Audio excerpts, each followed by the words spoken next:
तो स्टूडेंट्स हम लोग सीखते हैं कैसे हम आइडेंटिफाई करेंगे कि दिया हुआ फंक्शन ऑन टू नेचर का है कि इनटू नेचर का है। ठीक है, तो सबसे पहले समझिए ऑन टू इनटू पहचानने से पहले कि किसको बोलते हैं ऑन टू और किसको बोलते हैं इनटू। तो एग्जाम्पल से समझिए, जैसे मान लीजिए कि आपने ए और बी दो सेट लिया और दोनों के बीच एक रिलेशन बनाया कुछ इस प्रकार से, जिसमें वन जो है ए से रिलेटेड है, टू बी से रिलेटेड है और थ्री भी बी से ही रिलेटेड है। ठीक है, तो वन का आंसर हो गया ए, टू का आंसर हो गया बी, थ्री का भी आंसर हो गया बी। तो आंसर का जो कलेक्शन बनाते हैं उसको हम बोलते हैं रेंज। तो अगर इस फंक्शन का हमने पूछा रेंज क्या है, तो आप बोलोगे कि ए और बी यही दो एलिमेंट रेंज के रूप में काम कर रहा है। ठीक है, बिल्कुल सही है। अब इसमें जो है, अब एक नया वर्ड अगर हमने बोला कोडोमेन, ठीक है, उसके बारे में पूछा वो क्या होता है, तो कोडोमेन का मतलब होता है वो सेट जिसमें से आप आंसर चूज कर रहे हो, और जिसमें से आप क्वेश्चन चूज कर रहे हो उसको आप बोलोगे डोमेन, जिसमें से आप आंसर चूज कर रहे हो उसको बोलोगे कोडोमेन। तो कोडोमेन का मतलब ये पूरा सेट जो है ना, वो पूरा का पूरा ही कोडोमेन में आ गया, मतलब ये पूरा सेट को ही बोलते हैं कोडोमेन। अब देखिए आप क्या हो रहा है कि जहां से आप आंसर चूज कर रहे हैं उसमें आप तीन एलिमेंट देख रहे हैं ए बी सी। ठीक है, लेकिन आपका आंसर का काम सिर्फ दो ही एलिमेंट कर रहा है। तो आप कह सकते हैं कि इस फंक्शन में जो रेंज है वो कोडोमेन से मैच नहीं किया, रेंज जो है वो कोडोमेन के बराबर नहीं हुआ, यानी कि कोडोमेन में कुछ ऐसा एलिमेंट बचा हुआ दिख रहा है जो किसी भी क्वेश्चन का आंसर नहीं बन पाया है। तो ऐसी स्थिति जिसमें फंक्शन कुछ ऐसा हो जाए जिसमें कि कोडोमेन में कुछ एलिमेंट बेकार हो जाए जो किसी के आंसर का काम करे ही नहीं, तो जब कोई फंक्शन में कोडोमेन और रेंज मैच नहीं करता है तो उसको हम नाम देते हैं इनटू फंक्शन। ठीक है, आज जैसे ही अगर हमने एक और एलिमेंट ले लिया होता, मान लीजिए चार, और चार को रिलेट करा दिया सी से, अब आप क्या बोलोगे? अब आप बोलोगे कि रेंज में ए बी सी तीनों आ गया, ए बी सी को डोमेन में भी पूरा का पूरा वही तीन है, कोई और एक्स्ट्रा नहीं है। तो अब हम बोलेंगे कि there is no any extra element in the codomain which is not used as a answer of any question. तो ऐसे स्थिति में जब रेंज पूरा का पूरा को डोमेन को कवर कर ले तो इसको हम लोग नाम देते हैं ऑन टू फंक्शन। क्या नाम देते हैं? Onto. इसी को हम बोलते हैं सरजेक्टिव, पूरा नाम इसका एक सरजेक्टिव भी बोल सकते हैं, हिंदी में इसी को बोलते हैं आच्छादक फंक्शन। ठीक है, तो अब यहाँ से आपने जो सीखा वो ये सीखा कि ऑन टू फंक्शन का मतलब होता है रेंज और कोडोमेन आपस में बराबर होना। ठीक है, तो अब हम लोग कुछ एग्जाम्पल पे आते हैं। तो जैसे आप सारा खेल इसमें रेंज का है, तो छोटा छोटा फंक्शन का रेंज आप याद कर लीजिए। तो कुछ फंक्शन जो फ्रीक्वेंटली यूज्ड होता है, जैसे बोर्ड एग्जाम में 1 मार्क में कुछ क्वेश्चन आता है, तो उसका रेंज आपको याद होना चाहिए। तो रियल नंबर सबसे पहला जो आपको याद रखना है कि रियल नंबर के डोमेन में, है ना, रियल नंबर के डोमेन में एक्स स्क्वायर हो, एक्स फोर हो, एक्स का पावर 6 हो, मॉड एक्स हो, ये सभी का मिनिमम वैल्यू 0 होगा और मैक्सिमम प्लस इन्फिनिटी होगा। यानी कि x square, x four, mod x, इन सब का रेंज रियल नंबर के लिए क्या हो जाएगा? 0 से इन्फिनिटी। देखते हो ना, जैसे मॉड एक्स का ही ग्राफ बनाते हैं तो ऐसा ग्राफ बनाते हैं, एक्स स्क्वायर का ग्राफ बनाते हैं तो ऐसा बनाते हैं। इस ग्राफ से स्पष्ट है कि मिनिमम वैल्यू जो है वो 0 के लेवल में है, अब मैक्सिमम जो है अभी बढ़ते चला जा रहा है। तो इसीलिए आप याद कर लीजिए कि एक्स स्क्वायर, मॉड एक्स, ये सब का रेंज क्या होता है? 0 से इन्फिनिटी। तो इससे याद होने से ये होगा कि आप तुरंत बता दोगे ये ऑन टू है कि इनटू। तो अगर अभी पूछा जाए ऑन टू है इनटू, तो क्या बोलेंगे कि देखिए इसका रेंज है 0 से शुरू कर रहा है, कोडोमेन जो सेकंड सेट है वो पूरा रियल नंबर है। तब पूरा रियल नंबर और 0 से इन्फिनिटी दोनों में अंतर है ना, 0 से इन्फिनिटी का कवर हो गया, 0 के पहले का क्या?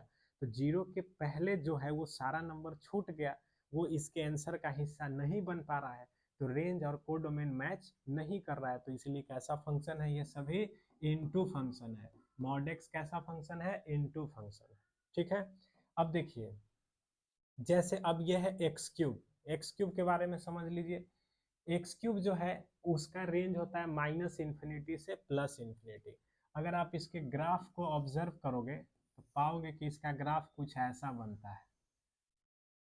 ये एक्स क्यूब का ग्राफ है। अब एक्स क्यूब के ग्राफ को देखो, मिनिमम वैल्यू डाउन में भी ये -इन्फिनिटी को जा रहा है, अप में भी ये +इन्फिनिटी को जा रहा है। तो इसका रेंज हो गया -इन्फिनिटी से +इन्फिनिटी, जिसको हम लोग बोलते हैं रियल नंबर।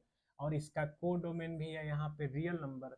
तो हम एक्स क्यूब को आर टू आर में क्या बोल सकते हैं कि ये ऑन टू फंक्शन है। ठीक है, मॉड एक्स तो समझ ही गए। अब जैसे एक छोटा सा उदाहरण ये भी है, ग्रेटेस्ट इंटीजर फंक्शन। ये पूछेगा ऑन टू है कि इन टू है, तो बोलेंगे देखिए ग्रेटेस्ट इंटीजर फंक्शन किसी भी नंबर का इंटीग्रल पार्ट बतलाता है। कोई भी नंबर आप देंगे ना तो उसका जो इंटीग्रल वैल्यू होगा सिर्फ वो बताएगा। जैसे मान लीजिए आपने 4.5 रखा, तो इसका इंटीग्रल वैल्यू 4 है तो 4 देगा। तो ग्रेटेस्ट ये इंटीजर फंक्शन जो है वो कैसा आंसर देता है, सिर्फ और सिर्फ इंटीजर। ठीक है, पूरा पूरा नंबर देगा। और यहाँ पे जैसे ये फंक्शन को लिखा जो हुआ है उसमें सेकेंड सेट में क्या लिखा है, आर, यानी कि इसका कोडोमेन है ऑल रियल नंबर, और इसका रेंज आ रहा है सिर्फ इंटीजर। तो इंटीजर जो है पूरे रियल नंबर का एक पार्ट है बस, है ना।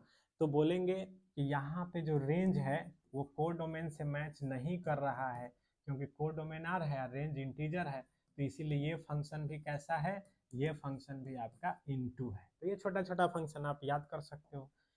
अब समझते हैं, जैसे कि अब साइन कॉस भी बहुत बार यूज होता है, तो साइन कॉस को भी समझ लीजिए। साइन कॉस भी कैसा फंक्शन कहेंगे, into function, R to R में, है ना। जो आर टू आर, देखिए ये रिस्ट्रिक्शन से ही पहचानोगे आप ये कैसा है। तो कोडोमेन यहाँ रियल नंबर है, और साइन कॉस का जो रेंज है, यानी साइन कॉस का जो आंसर देने का हैसियत है वो -1 से +1 तक ही सीमित है। 1 से बड़ा वो दे ही नहीं सकता है। जैसे आपसे हम पूछें साइन कितना का वैल्यू 2 होता है, तो ये नहीं बोलेंगे कि हमको याद नहीं है, ये बोलेंगे कि होता ही नहीं है ना। तो साइन का वैल्यू 1 से बड़ा जाएगा नहीं, तो 1 ही तक सीमित है क्या पूरा रियल नंबर, बिल्कुल नहीं। तो साइन कॉस ने पूरा रियल नंबर को आंसर के रूप में कवर नहीं किया, तो इसीलिए ये भी कैसा फंक्शन हो जाएगा, इनटू फंक्शन हो जाएगा। उसी प्रकार से अगर हम लोग साइन प्लस कॉस की बात करें तो इसका भी सीमित मान आता है -√2 से +√2 तक, है ना। तो ये फंक्शन भी सीमित है इसका आंसर, और यहाँ कोडोमेन ऑल रियल नंबर है, तो ये फंक्शन भी कैसा हो जाएगा, इनटू फंक्शन हो जाएगा। ठीक है, अब समझते हैं कि हम रेंज और अन्य फंक्शनों का कैसे निकालेंगे। तो यहाँ पे एक मेथड बताया गया है कि अगर आपके पास कोई फंक्शन आता है, अब बोलेगा इसका रेंज निकालो, तो एक सामान्य मेथड ये है कि आप उस फंक्शन में जो y बराबर f(x) कोई फंक्शन दिया है, उस फंक्शन को आगे बढ़ाइए और x का मान आप निकाल लीजिए y के टर्म में। ठीक है, जैसे y बराबर x के रूप में फंक्शन देगा, आप उसको आगे बढ़ाइए और x का मान निकालिए किसके टर्म में, y के टर्म में। अब देखिए कि y के कौन से मान के लिए वो फंक्शन डिफाइंड या नॉट डिफाइंड है।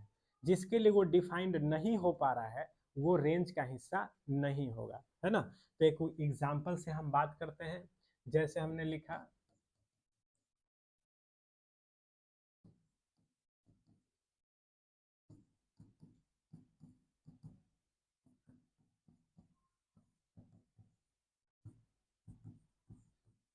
अब जैसे ये फंक्शन लिखा, आपको बताना है ये फंक्शन ऑन टू है या इन टू है। तो हम लोग सारा खेल किसका है, रेंज का। तो इसका रेंज निकालने के लिए जाएंगे, तो फंक्शन है f(x) बराबर f(x) को हम y भी लिखते हैं, लिख दिया।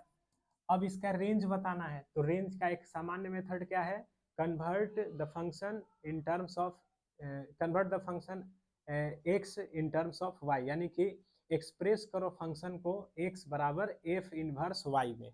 तो हम यहाँ से x का मान निकाल लेते हैं, तो क्रॉस मल्टीप्लाई करेंगे तो एक्स वाई हो जाएगा -3y, x -5 होगा। x वाले को एक तरफ लाएंगे, ये 3y उधर चला गया, -5 हो गया।